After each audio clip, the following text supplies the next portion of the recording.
CM ವಿರುದ್ಧ ಮುಡಾ ಹಗರಣ ಆರೋಪ, ರಾಜ್ಯಪಾಲರು ಪ್ರಾಸಿಕ್ಯೂಷನ್ಗೆ ಕೊಟ್ಟಲ್ಲಿ ಕಾನೂನು ಹೋರಾಟ. ಕಾನೂನು ತಜ್ಞರ ಸಭೆ ಬಳಿಕ ಸಿದ್ದರಾಮಯ್ಯ ನಿರ್ಧಾರ. ಸಿಎಂ ಬೆಂಬಲಕ್ಕೆ ನಿಲ್ಲಲು ಸಚಿವರಿಗೆ ಹೈಕಮಾಂಡ್ ಆರ್ಡರ್, ಶಾಸಕರನ್ನ ವಿಶ್ವಾಸಕ್ಕೆ ತೆಗೆದುಕೊಳ್ಳಲು ತಾಕೀತು.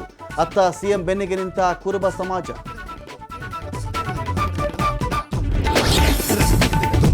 ಗೃಹಲಕ್ಷ್ಮಿ ಗ್ಯಾರಂಟಿ ಗೊಂದಲಕ್ಕೆ ತೆರೆ, ಇನ್ನೆರಡು ದಿನಗಳಲ್ಲಿ 2,000 ರೂಪಾಯಿ ಖಾತೆಗೆ ಜಮೆ.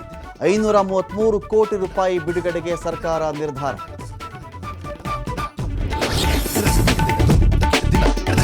ದರ್ಶನ್ ಅಂಡ್ ಗ್ಯಾಂಗ್ ವಿರುದ್ಧ ಮತ್ತಷ್ಟು ಸಾಕ್ಷ್ಯ ಸಂಗ್ರಹ. ದರ್ಶನ್, ಪವಿತ್ರ, ಶೆಡ್, ಸಿಸಿಟಿವಿ ಸಾಮ್ಯತೆ ಬಗ್ಗೆ ತನಿಖೆ. ಮತ್ತೊಂದೆಡೆ ದೇಗುಲದಲ್ಲಿ ದರ್ಶನ್ ಫೋಟೋ ಇಟ್ಟು ಅಂಧಾಭಿಮಾನ.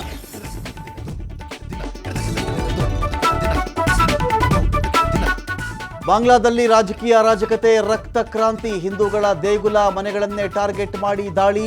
ಹಿಂಸಾಚಾರದಲ್ಲಿ 450ಕ್ಕೂ ಹೆಚ್ಚು ಮಂದಿ ಸಾವು.